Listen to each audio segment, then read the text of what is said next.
Unë s'u merr me kohën. Të shqetëson koha aty apo milionat? Dëgjoj milionat, ty s'të bën përshtypje.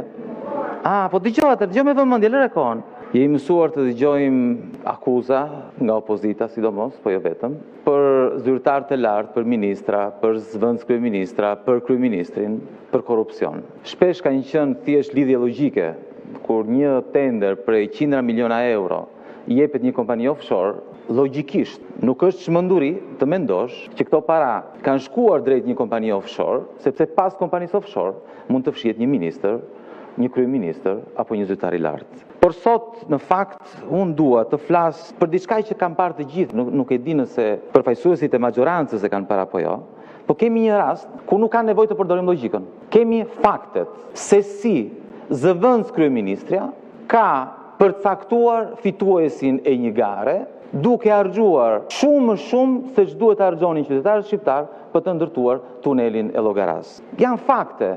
Dhe pastaj, qytetarët shqiptar, kur të dëgjojnë faktet, mund të dalin vetë në konkluzion. Ju mund të thoni që s'ka gjë të keq, mund t'ju duket normale, por ta gjykojnë qytetarët shqiptar.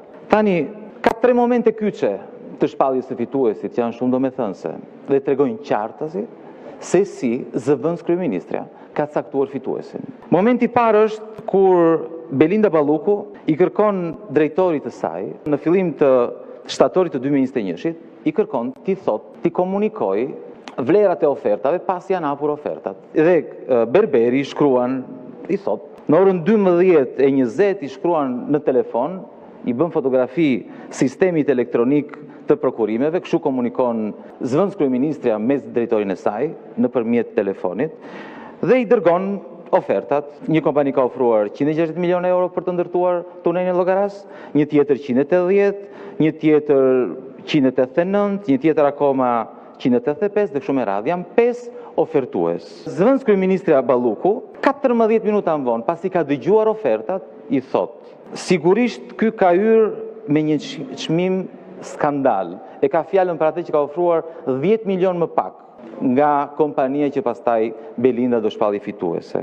Sigurisht thot ky ka hyrë skandal poshtë, por nuk plotëson kushtet, sigurisht. 15 minuta pasi ka marrë ofertat, Belinda Balluku, zëvendës kryeministrja, thot ai që ka ofruar 10 milion më pak, sigurisht thot nuk plotëson kushtet.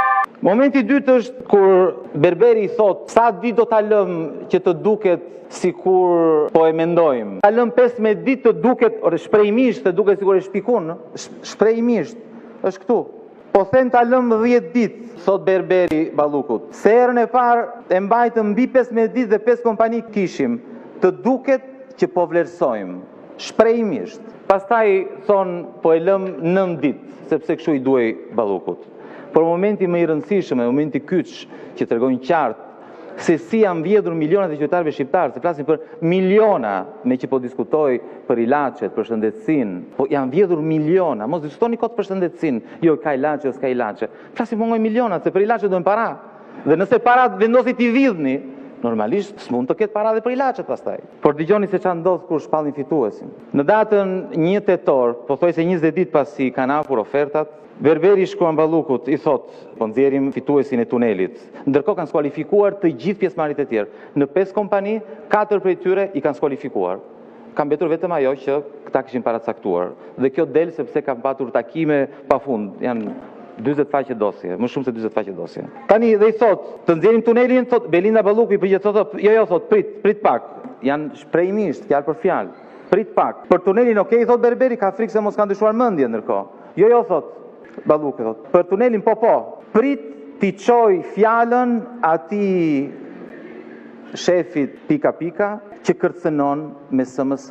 Praktikisht Belinda Balluku i thot drejtorit të vet, 1 sekond i thot që t'i them atij të marr leje nga ai për të shpallur fituesin. Pas disa orësh Belinda Balluku i shkruan, okay, thot, nxirre fituesin e tunelit. Edhe ai e bën këtë gjë. Tani kjo nuk tregon vetëm se si në rastin konkret Edi Rama, Belinda Balluku dhe Berberi bashk përcaktojnë fituesin në dëm të qytetarëve shqiptarë. Kjo tregon se si funksionojnë tenderat në Shqipëri, se si jepen tenderat në Shqipëri. Nuk ka komisione për vlerësimin e ofertave, janë kot, janë thjesht, janë procedura, thjesht për të gënjur njerëzit.